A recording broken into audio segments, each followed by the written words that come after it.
Hi everyone, and welcome to today's session on your personal budget. My name's Chris East, for those that don't know me, and I'll be presenting today's session. I'm a director here at East Partners, and I'm looking forward to engaging with you over the next half hour or so. Before we get stuck in, I want to throw to our usual disclaimer that this is an educational webinar, general in nature, and obviously it's no substitute for tailored and specific professional advice.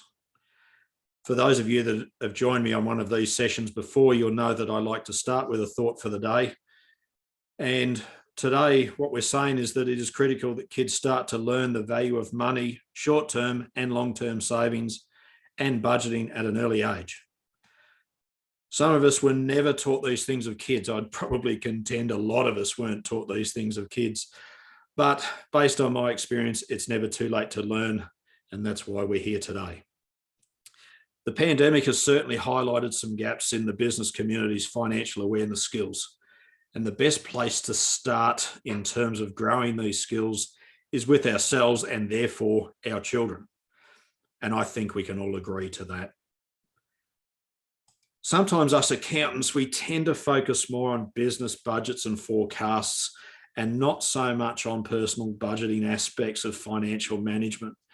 But based on my experience in recent times, this is certainly an area which I've been getting lots and lots of questions from, and certainly feel that it's time to look at that in more detail. And I guess from that is saying that good financial awareness skills start with having a personal budget. And that's where we're going to start today.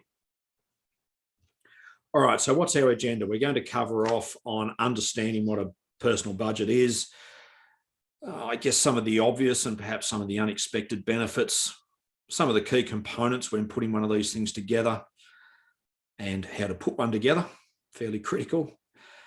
Creating an accountability framework, which I think is super important. Steps that you can take as a result of this session, the support that's on offer, and if we've got opportunity for some Q&A, we will. All right, so what is a personal budget? It's really useful to consider this definition, which you can see on your screen, because it makes three important distinctions. Firstly, it's a personal budget. Its purpose and form is quite different to the budget you create for your business. So it's really focusing on you as the individual. Secondly, the personal budget is not just something you create and then tuck into the bottom drawer. It's something that has to be an actionable or a live document. And those of you that have tuned in on earlier sessions, you know that that my view on these things is that it's no use going to all of the effort just to then tuck it away and it never gets used. It has to be a real living and breathing plan. And lastly, your personal budget is forward-facing for a 12-month period and broken down into months. Again, for those clients that have heard me talk about this, and even when we've done this in sessions with clients, I like to break it down into 4 quarters, a little bit like a football match or an AFL football match. It's broken down into 4 quarters. It's a lot easier to then work in those timeframes. And within those timeframes, we're looking at allocating future personal income, such as salaries, drawings, dividends from business towards personal expenses, then things like savings and investments, reduction in personal debt, and so forth. So put really simply, a personal budget is a plan that lays out how you will spend and save your money. Okay. There's lots of benefits of having a personal budget. Some of these are obvious and are financially focused. Others are focused on reducing stress, improving communication within your family unit with a spouse, partner, and so forth. The value in having more control over your financial future, from my view, cannot be underestimated.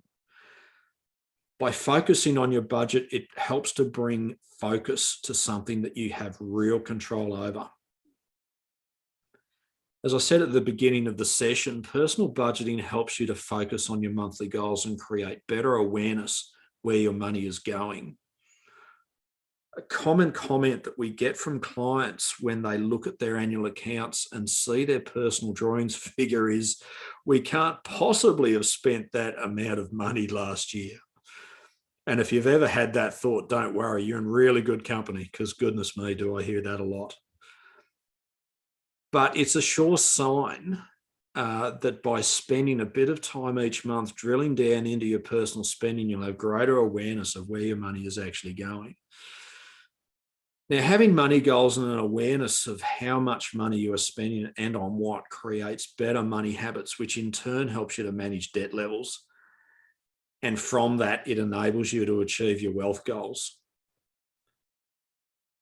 The personal budget also helps to act as an early warning system, because you can anticipate upcoming costs. So it reduces, if you like, the likelihood of things coming from left field. Having a budget is so important in regards to communication with your spouse. And if you're listening to this and not in your head, well, again, you'd be in good company, because there's lots of situations where money is a cause of friction within relationships. And based on a little bit of research I've done, and according to marriage guidance experts, financial conflict is one of the top 3 most common argument topics. At the end of the day, if you have a budget and if you use it as one of your wealth creation tools, you're more likely than not to end up with more money and arguably less conflict and stress. So if you reckon that having a budget is a smart thing to do, then why isn't it happening? And from that, why aren't we all doing it? Let's have a look at that right now. Setting up your annual personal budget and reviewing your progress each month is not a time-consuming process. There are some simple things you can do to make things easy on yourself. And the first thing I'd suggest on that is making sure all your personal spending comes from one bank account or credit card, and try not to pay personal expenses out of business bank accounts. And this is certainly something that, again, in my position, I do see quite a bit. By being able to do this, you'll only have one spending source that you can track. As an extension of that, you get to hold a simple budget template that can then take the work out of setting one up. So because you're only working with one account. Now, this template we give to clients for free when we have these conversations within meetings, and we'll be providing a copy of that at the end of this session. Alternatively, you can subscribe to budgeting apps, and there's a number of budgeting apps out there. Some are free, some are paid for. Or you can even go a step further. There's plenty of specialist personal budget coaching programs around, although it's not necessarily for everyone. Financial counsellors and so forth would fit into that as well. Many people don't like the limits they feel a budget will place on them, and I can understand that. And look, quite honestly, when we talk about budgeting, it's a little dry, and the eyes can glaze over. And part of the reason behind that is to think, oh God, I'm going to be restricted in terms of what I can do. As a contingent, I suppose, to that view, I tend to think of it as a spending plan instead of a budget. It should really be seen to be the exact opposite of a document that confines. And from that, I tend to think it's liberating, because it results in guilt-free spending, because the dollars have already been allocated to your expenses. So as a result of that, you no longer have to fear you might run out of money before the end of the month, because you've actually planned for it. If your problem is simply that you don't know where to start, then a simple budgeting tool and some online training could be the solution. There's no doubt that money can be a cause of conflict in a household, as I said earlier. And this simple fact prevents many couples from even talking about budgeting. But conflict around money doesn't resolve itself. So it's not something that you stick your head in the sand and hope for the best. By having a personal budget, it's one simple step you can take towards a healthier relationship with money. Now, look, budgeting can be scary at first, there is no doubt. Yeah, you may not want to find out the cost of your coffee habits and perhaps some other spending that you might otherwise like to think, oh, I just would rather stick that in the bottom drawer and not let that come out. But as I said earlier, sticking your head in the sand is just not the answer. Instead, knowledge is power. So it's healthier to deal with the truth and move on positively. It's recognizing that those 3 coffees a day that you're buying from the coffee shop downstairs or down the road all adding up. Now, look, pride can be an issue for some of us, and that's an extension, if you like, of what I was just saying, but don't let your financial future be harmed just because of some preconceived notion about who needs a spending plan, because in reality, we all do. We put lots of effort into planning holidays. We put lots of effort into planning education for our children. We put lots of effort into those sorts of things, but a lot of time, as I've talked about before in business planning, when we look at our own personal budgeting, we often don't even put any effort in, and in some cases there is no effort. And look, honestly, I completely get it. It's easy to let budgeting slide. You know, watching a movie sounds like more fun than doing a budget. Honestly, anything is perhaps more exciting than doing a budget. But hey, look, set a monthly calendar reminder to spend, say, an hour each month reviewing your budget and checking that against your actual spending. It's not a big time commitment that has to be put into this. Understanding the benefits and building the habit are the keys. All right, so let's get this thing practical. The first step in personal budgeting is set up your 12-month personal budget with income and expenses broken down on a monthly basis. Now, look, as an accountant, I love Excel, so it can be done in Excel. It could be nice and simple, or as I said earlier, it could be using one of the many personal budgeting apps that are available in the market.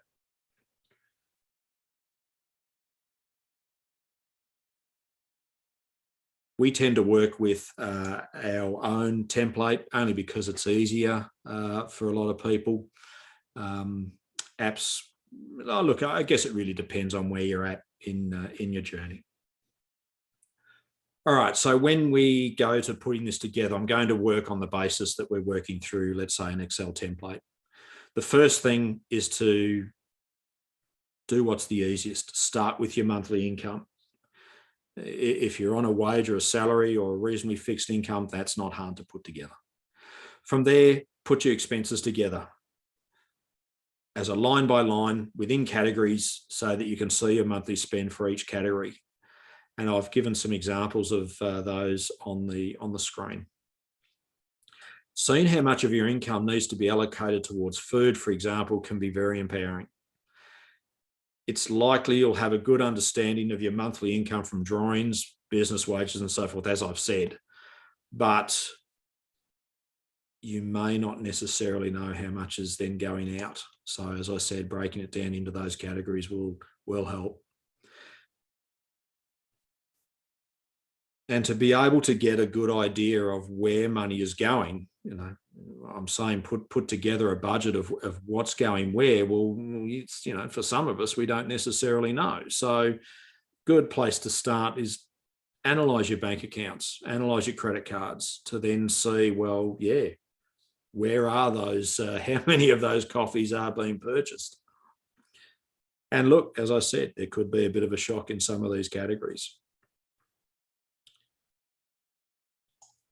Looking at budgeting on a forward-facing basis, as I said before, it's making sure that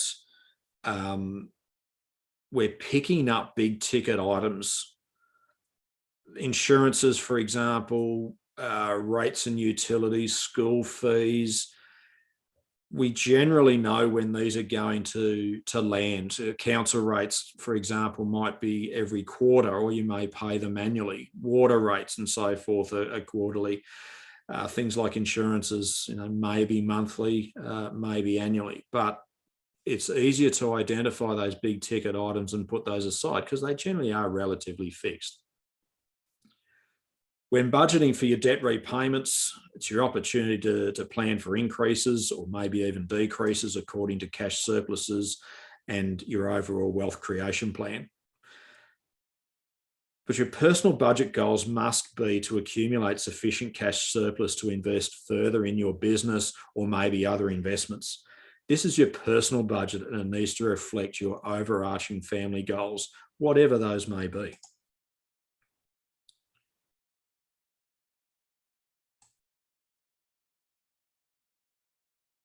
All right, so I've got an example here of a personal budgeting template. And it's really, the example I've got here, look, it's all graphical and so forth, but the concept of it is that it's really quite easy to use. So I'll quickly run through some of the numbers, and look, these are just made up numbers, but just to illustrate the point of what I'm making today. So the first thing is to select the year ending date. As an example, if we want our budget to start in September, we select the year ending 31st of October from the drop down. So that will then automatically update the template to begin in September. You'll put your name in, you'll begin the budget process. It'll take you to the input field. Your next step is to enter your monthly income. As I said before, the fastest way to perhaps do that is to maybe just drop in your annual salary, and that will then amortize that over each month. Otherwise, if your income's variable, then you can input that on a monthly basis. Next thing we need to do is to drop in our expense categories. And again, I gave the example on the last slide of 9 key categories. There might be more, there might be less, but they're typically the key ones. So again, when we're looking at those expenses, as I said before, the fastest way to put that together is identify those big ticket items, identify the frequency of those, and then follow putting those through into the data fields.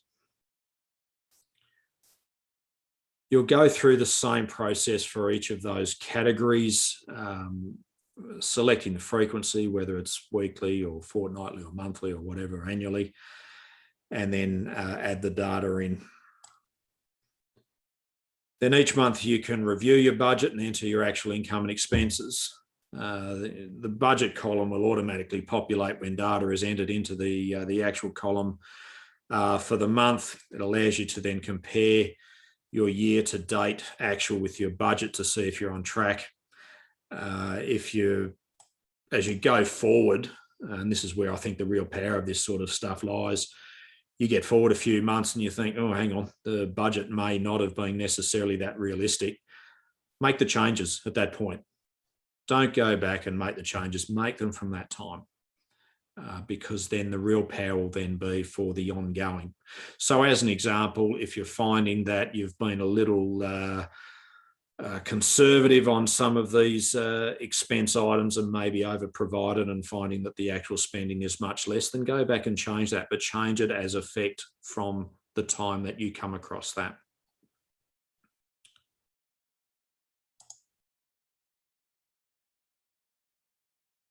All right, so having looked at those steps as to what you can do to be putting together a practical cash flow budget, it's really important that we look at how we're going to be accountable for this whole thing.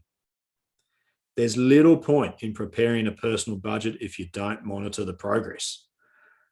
Preparing a budget will be a valuable experience as you'll learn where your money actually goes. However, it's the first step in the journey. The real value, the enduring value, comes from seeing your spending habits improve and having open and comfortable discussions about where money goes and how you're achieving your personal financial goals. It's really key to track your spending on a monthly basis. For some couples, discussions around spending and budgeting are normal, and they perhaps happen more regularly than that. For others, especially when money behaviours differ, conversations about money can be more tense. In this case, some people may consider engaging an external facilitator to sit down to help not only work out the budget, and it should be done in a non-judgmental manner, because that's super important. That helps to not only take a bit of tension out of that conversation, but it also provides some independent accountability. So throughout the process, try to have some fun and bring some light to what can be a serious topic. It's important to celebrate those wins. And yes, your celebration may involve spending money, but hey, you're setting yourself a target. There needs to be a reward. Think back to our thought of the day. Don't hide this from your children. Let them see that you set aside some time to work out your budget. Make this process normal and lighthearted where you can, not ominous and scary. Now, we all have our ways of discussing it with kids. We've certainly been, in our own case with our own children, have been quite transparent on a lot of aspects with finance. And now with our teenage lad, are now encouraging him to start putting together a budget and taking more responsibility about some of the outgoings that he's responsible for. I have a client that when their children became teenagers, and this is going back a few years now, that they provided them with a substantial allowance. But that allowance was more or less then for them to say, right, now you need to pay for your school uniform. You need to pay for your books. You need to, if you want to go to the cinemas, then that comes out of the money you're being paid. You need to pay a weekly contribution to board, if you like, that, which paid for towards groceries. Now, it wasn't, this wasn't in the hundreds of thousands or tens of thousands of dollars that the kids were being paid, but it was certainly more than the $20 a week allowance or something like that. But in their particular case, and they've given me this feedback throughout the journey as to how they've gone about this, and they've said, look, it wasn't without some challenge, but it absolutely gave their kids more of an insight into certainly real costs that were attributable to them. So how much does it cost to feed a child? How much does it cost to educate? And looking along those lines. Now, I'm not saying you need to do that, but it's certainly an interesting example of how budgeting and education on budgeting for kids can be done. But let's face it, if we're not doing that ourselves, it's kind of hypocritical to be then asking our kids to do it. So let's make sure that we put the oxygen mask on ourselves first and make sure we've got ourselves sorted out with our personal budget, and then we can then make sure that we can get our kids involved. All right, so we know that focusing on personal spending can seem confrontational. You may get worried that your spouse, or maybe even your accountant, will judge your spending. But look, really, that's not the focus of setting a personal budget. Your personal budget is just that. It's personal. It's yours. It's for you to take ownership in. Your budget simply reflects your decisions around how you spend your earnings and how much should be left over for debt reduction, savings, and investments. So instead of dwelling on the roadblocks, which are typically time, it's fear, it's pride, remember to focus on the benefits. That is, it's better control, it's more focus, it's more awareness, it's improved money habits, it's achieving your wealth creation goals. So focusing on those benefits should seek to gain. So taking that first step of setting your personal budget, use our tool or choose an app that works for you. That's the first step. Focus on the expenses you can and want to control, and look to get some support. As I've said, this is a common topic that I've been finding more and more with client discussions around cash flow. Where is the money going?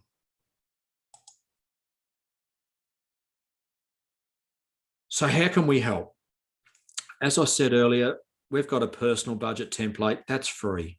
If you want a copy, contact the office, go to our website and reach out. We give that out complimentary. If there's a few things that have twigged an interest out of today's conversation, reach out. Let's have a conversation.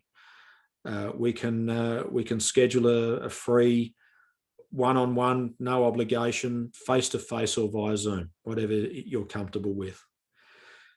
If you've made a start and need a bit of help, then yeah, let's have a look at how we can perhaps be of some more assistance, looking at reviewing at what you're doing.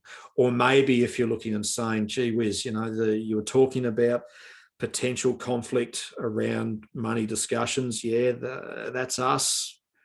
If your hand is in the air saying, yep, that's me, or you're nodding your head and you'd like to have a conversation around that further, then yes, we absolutely provide ongoing coaching around your spending plan. All right, so before I go, I'd like to share this quote with you. And a budget is telling your money where to go instead of wondering where it went. So yeah, that's exactly what it is. You're deciding where you want your money to go. So it's you that's taking control. That has to be a good thing. Thanks for making the time for attending this webinar. I really appreciate your time is precious. If there's anything that we can do to help make these sessions more valuable, please let us know. We're doing these for your benefit, so please reach out. We hope I hope I've given you plenty of ideas to ponder, maybe even stirred the pot a little. But hopefully there's something there that you can then take on from here and to be able to use further. So thanks again for joining me today, and all the best.